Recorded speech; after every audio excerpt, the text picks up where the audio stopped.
गायत्री का अनुष्ठान, त्रिकाल संध्या, जितना भी शास्त्रीय सिद्धांत सब पालन करता हूं, पर सबके लिए उन्होंने एक शब्द प्रयोग किया, धिक्कार है मेरे ज्ञान को, धिक्कार है मेरी पवित्रता को, धिक्कार है। स्वयं यज्ञ भोक्ता भगवान मांगे और हमने बात भी नहीं की, पर अहोभाग्य हमारे कि हमारी पत्नियां ऐसी निकली जो हमारी बात बन गई, भगवत साक्षात्कार करने वाली। वहां कौन सी विधान का पालन कर रही? एक ही विधान, केवल अपने श्याम सुंदर मेरे प्रभु। प्रभु की चर्चा सुनकर प्रभु में आसक्ति हुई, आसक्ति ने प्रभु का साक्षात्कार करा दिया। भगवत भावना विहीन बड़े से बड़ा कार्य प्रभु को बिल्कुल पसंद नहीं। दुर्योधन ने दुशासन के महल में ऐसी भोग सामग्रियों का रचना करवाया था कि देवराजेंद्र भी ललचा जाए, और मूल उद्देश्य था कि श्री कृष्ण को रिझा लेंगे, अपने पक्ष में कर लेंगे। प्रभु ने उनसे वार्ता जब संधि की तो उन्होंने कहा कि बिना युद्ध के 5 गांव की बात क्या, सुई के अग्रभाग भी नहीं दे सकता, सुई के अग्रभाग भर भी जमीन नहीं दे सकता। 5 गांव की भगवान ने कहा था, ऐसा करो तुम हस्तिनापुर के चक्रवर्ती सम्राट पर बैठे रहो, 5 गांव दे दो पांडवों को, वो मेरे भक्त हैं, मेरा आदेश पालन कर। उनका सूजी अग्रे न केशवा, सुई की नोक भर नहीं। भगवान चलने लगे तो कहा, आओ प्रसाद पा लीजिए, भोग पा लीजिए, आइए महल में। तो उनका पाया वहां जाता है। यदि पवाने वाले में प्रीति हो या पाने वाले को मिलता ना हो, बहुत भूखा हो, मेरे को भूख नहीं है, तेरे में प्रीति नहीं है, चल दिए भगवान। भगवान उधर गए भी नहीं, और गए का भगवत भाव भावित विदुर जी के घर, वहां मांग करके छिलके पाए। देखो, छिलके पवाना विधि है, अविधि है। अभी सेवा अपराध में सुन रहे थे ना, हाँ, अच्छा से अच्छा पदार्थ प्रभु को पवाना, और वो अच्छा पदार्थ तो फेंक रही है और छिलका पवा रहे, अविधि है, पूरी अविधि है।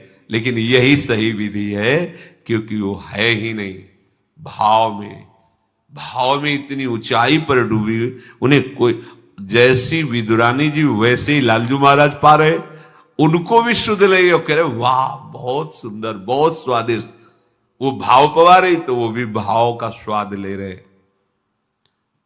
अपने उपास्य देव में प्रियता हो जाना ये सारी विधि है। इसीलिए अपने वृंदावन उपासी जन जो है, वृंदावन रसोपास्य, यहां मंत्रों के आदेश से सेवा पदार्थ समर्पित नहीं किया जाता। अमुक मंत्र पढ़ो फिर वो सेवा नहीं, यहां तो राधा राधा राधा। और जब जैसा भाव आया, या ऐसा नहीं कि ये ऐसे ऐसे ऐसे न, जब भाव आया अपने भाव में, भावोत्सवेन भजताम रसकाम धेनु, भाव, ये थोड़ा भक्ति का फलस्वरूप भाव होता है। जो प्रभु से विलग भाव करके उपासना की जाती है वो अविधि पूर्वक हो जाती है, और जो भगवत भाव करके की जाती है वो सब विधि मानी जाती है। जिसमें हमारे प्रभु को सुख मिले, ऐसी भावना करके जो भी किया जाए उससे भगवत प्राप्ति निश्चित है। क्योंकि श्री भगवान कह रहे हैं, अहम ही सर्वयज्ञानां भोक्ता च प्रभुरेव च न तु माम अभिजानन्ति तत्त्वेनातश्च्यवन्ति ते। क्योंकि सब यज्ञों का भोक्ता मैं हूं, मैं सबका स्वामी हूं, परंतु ये जो मेरे से विमुख है ये ऐसा नहीं जानते हैं, ये मुझे तत्व को नहीं जानते, इसलिए ये अन्य भावना किया करते हैं। जो मेरे को नहीं जानते हैं, मेरे भाव से नहीं है, वो कुछ भी करें उनका पतन ही होता है। बात इसमें यह है कि जब अविनाशी नित्य चिदानंद भाव ही नहीं है तो विनाशी खेल में सत्य भाव से लगोगे तो तुम अविनाशी का विनाश ना होते हुए भी विनाश की सारी लीला सहनी पड़ेगी। जैसे आत्मस्वरूप जो हमारा स्वरूप है उसमें किसी शस्त्र का, मंत्र का, किसी भी दैवी शक्ति का कोई भी बस नहीं है। जो हमारा आत्मस्वरूप है कि मंत्रवेत्ता कोई भस्म कर दे, किसी दिव्यास्त्र का संधान करके हमारी आत्मा को छेद भेद दे, अक्लेद्य है, अशोष्य है, अदाय है, फिर भी हम जलन का अनुभव करते हैं अंतर और बाहर से भी। क्यों? वहां तो बता रहे हैं कि अदाय है, कोई भी ताप आत्मा को स्पर्श नहीं कर सकता। फिर ये जलन क्यों होती है? लगता तो हमें ही कि मैं अंदर से जल रहा हूं या बाहर से शरीर में अग्नि आदि छू जाए तो ताप लगेगा, क्योंकि हम अपने अविनाशी भाव में नहीं हैं। ध्यान दीजिए, अविनाशी होते हुए भी अविनाशी भाव में ना होने के कारण मुझ अविनाशी तत्व को विनाश की पूरी लीला सहनी पड़ती है, पूरे कष्ट सहने पड़ते हैं। नहीं सहने पड़ते? देखो आप, जन्म मरण मेरा थोड़ी होता है। मेरा स्वरूप नयनम छिन्नन्ति शस्त्राणि नयनम दहति पावकः न चैनम क्लेदयन्त्यापो न शोषयति मारुता, पर हो रहा है। हम जल में डूब के मर सकते हैं, हम वायु के प्रवाह में, हम नाना प्रकार के दुखों के प्रवाह में। क्या हुआ? बोले चूंकि तुम अपने अविनाशी स्वरूप भाव से बिलग हो। समझ गए?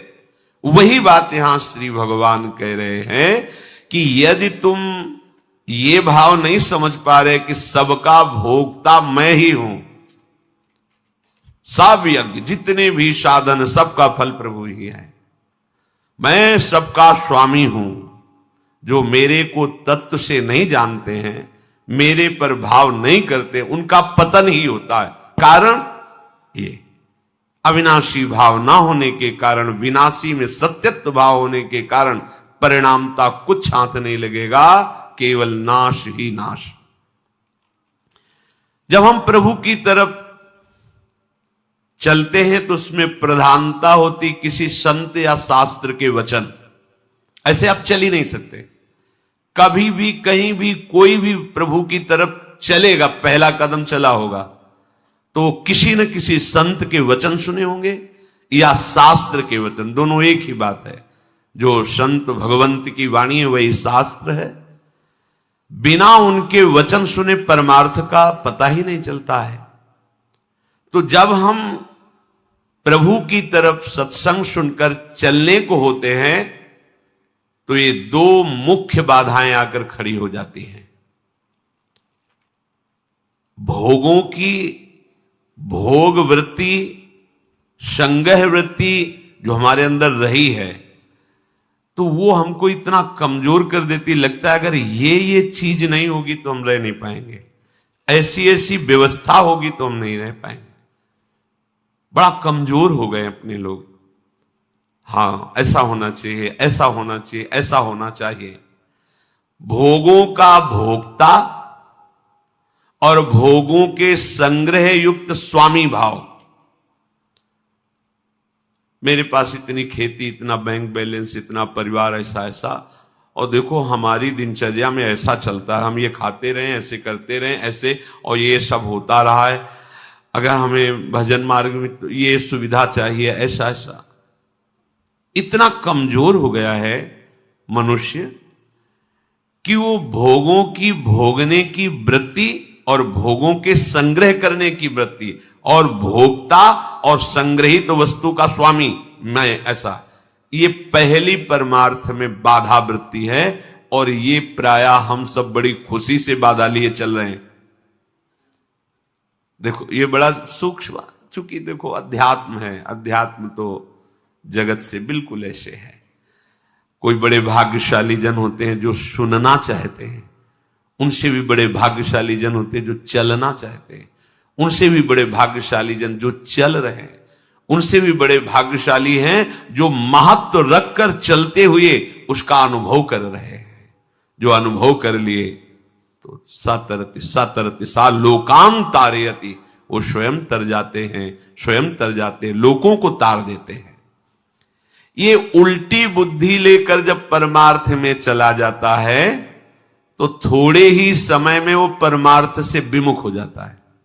भोगों की भोगने की सुख बुद्धि और भोगों के संग्रह की और उसके स्वामित्व का भाव, जहां अंदर वृत्ति लिए थे वहीं पहुंच गए। ऐसे ही पूरा जीवन करने पर भी परमार्थ पथ नहीं मिलता और कहने लगते कि हमें 50 वर्ष हो गए परमार्थ में चलते।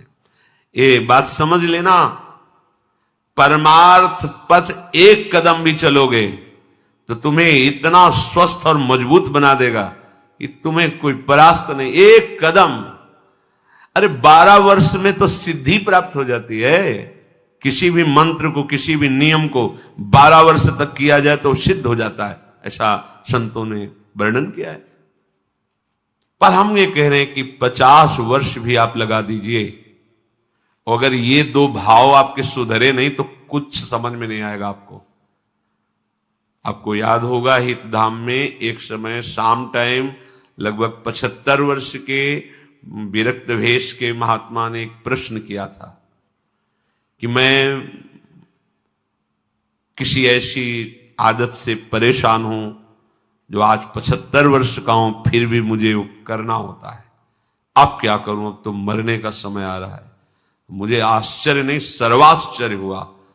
पूरा जीवन भगवत मार्ग में चलने का प्रमाण देने वाला कि मैं भगवत मार्ग का पथिक हूं, 75 वर्ष की अवस्था में वो अपनी उस वृत्ति को नहीं छोड़ पाया जो भगवान से विमुख करती है। अब कहीं डींग अपने लोग हाँक सकते हैं कि इतने वर्ष हो गए परमार्थ। शरीर का समय व्यतीत करना कोई परमार्थ का मार्ग तय कर लेना नहीं है। विवेक के द्वारा भोगों का त्याग करके निरंतर परमात्म चिंतन, ये परमार्थ का मार्ग है। आप चल के इस पे देखो कैसा अनुभव। लोग समय व्यतीत करते हैं भोग चिंतन, भोग स्वामित्व में, और वर्णन कर देते हैं कि इतने वर्ष हो गए हमको परमार्थ में चलते हुए। दम्भ कभी सत्य वस्तु का अनुभव नहीं कराता, नाटक कभी सच्चिदानंद रस का अनुभव नहीं कराता। भगवत रसिक जी कह रहे हैं, बिन विवेक वैराग्य भक्ति बिनु सत्य न एको मानो। बिना विवेक और वैराग्य और प्रेम भक्ति के उसकी एक भी बात सत्य नहीं मानना है, कोई भी हो, कितनी भी अवस्था का हो। यदि आप भी सूर्योदय के बाद जागते हैं तो निश्चित रूप से आप अपना विनाश कर रहे हैं, परंतु आज के बाद आप सूर्योदय से पहले ही उठिएगा, फिर देखिएगा कैसे आपका जीवन बदलता है। जय श्री राधे कृष्णा।